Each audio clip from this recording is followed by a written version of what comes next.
History doesn't stop for a little bit of rain or wind. Let's go.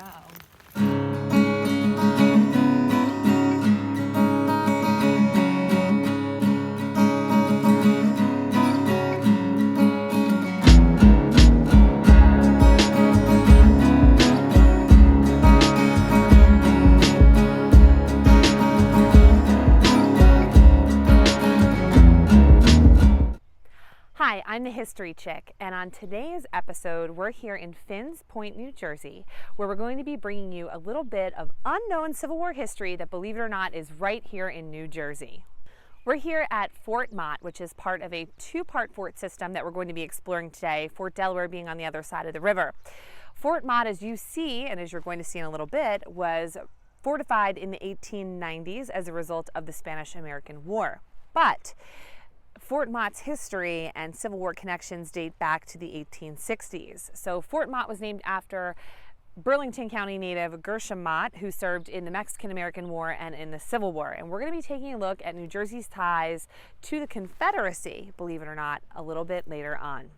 In the 1890s, when Fort Mott was thriving, this place was a self-contained community. So they had a church, they had a YMCA, they even had their own baseball league. By the time that World War II rolled around, however, even though it was important to protect the fortifications of the port city of Philadelphia, this place becomes decommissioned due to a lack of technological advancements in their artillery. And so we're left with the remains of the shells of the buildings, as well as a pretty awesome place to walk around and check out the importance of fortifying our port cities here on the coast during the Spanish-American War and also during the 1800s.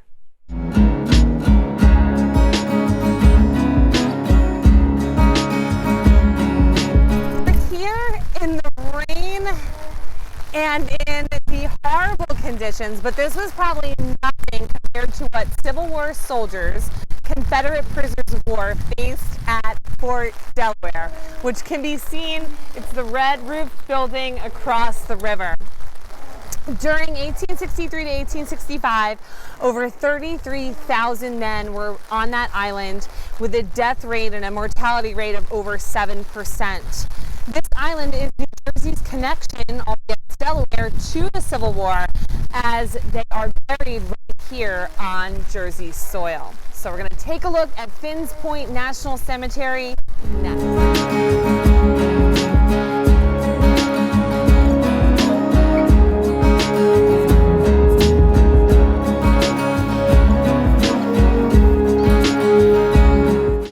Inscribed before you are stanzas from the poem Bivouac of the Dead, composed by Theodore O'Hara.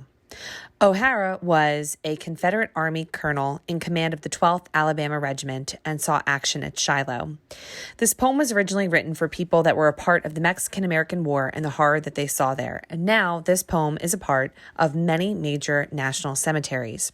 Even though O'Hara gets no recognition for the fact that he served in the Confederacy, Montgomery Meigs recognized the appeal of this poem and had it placed on many entrances to national cemeteries, including the one pictured at Arlington.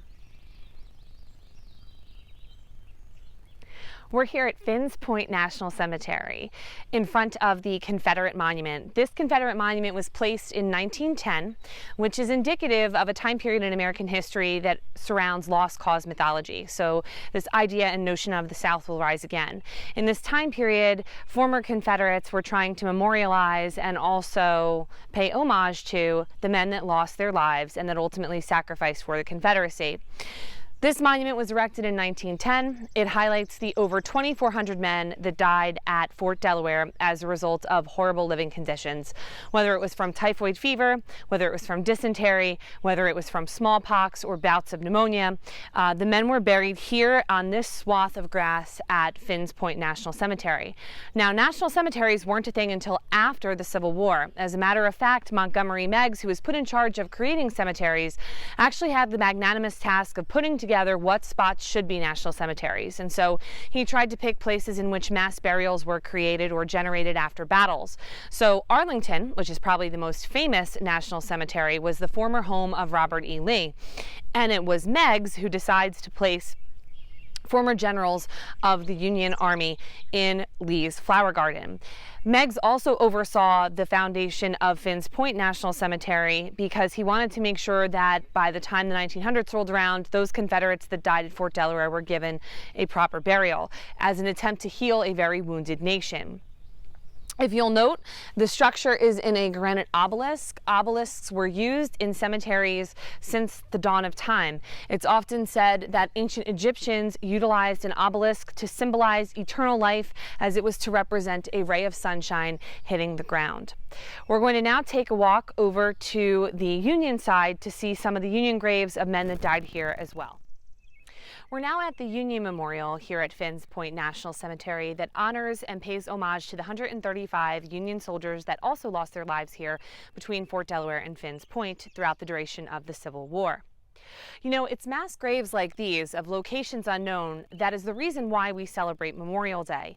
So originally, although its initial conception was supposedly in Waterloo, New York in 1866, David Blight, the historian, has actually found origins of the reason why we celebrate Memorial Day actually rooted in South Carolina, the heart of the Confederacy.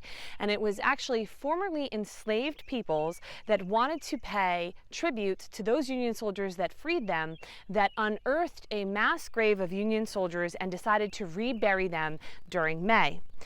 It doesn't become a national holiday until the day we all have off until the 1970s, 1971 to be exact. And it was in 1968 when it was declared a federal holiday. So it took a couple of years to get into fruition. But it's James A. Garfield at Arlington National Cemetery, who would later go on to become president, dedicate a grave to 20,000 people at Arlington to honor those that had served. And it was a time for healing. Now, the reason why we celebrate it in May and on the 30th of each month, supposedly, or around that date, is because there were no Civil War battles that were actually fought on either side at that time. So it was truly to promote neutrality and peace within our country. New Jersey has a pretty unique history during the Civil War. In fact, in the presidential elections of 1860 and 1864, New Jersey does not vote for Abraham Lincoln wholly. In 1860, our electoral college votes are split between his competitor Stephen Douglas, and in 1864, our votes go to George McClellan, our homegrown Little Mac, who was a general under Lincoln. It goes to show you that New Jersey was filled with discord at the time of the Civil War, and in fact, the faction was known as the Copperheads. Yes, just like that poisonous snake, these were peacetime Democrats that wanted an end to the war and an end to the fighting. And so it just goes to show you that no matter what state you live in, no matter what side you fought, because the Mason-Dixon does run through New Jersey as a surveyed geographical point, history can be found anywhere. I'm Lesley Schierenbeck. Thanks for watching this episode. Stay tuned to the History Chick. Like and subscribe.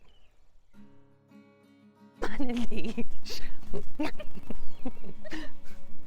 on a leash. History unleashed. Oh my God, don't bring it towards me. Is it in your goddamn hands? It's not in him. Chunk City. It's literally the... I'm not in him. Get it away from me. Get it away from me. Get it away from me. Here. And is now home. Kill it, Wilf.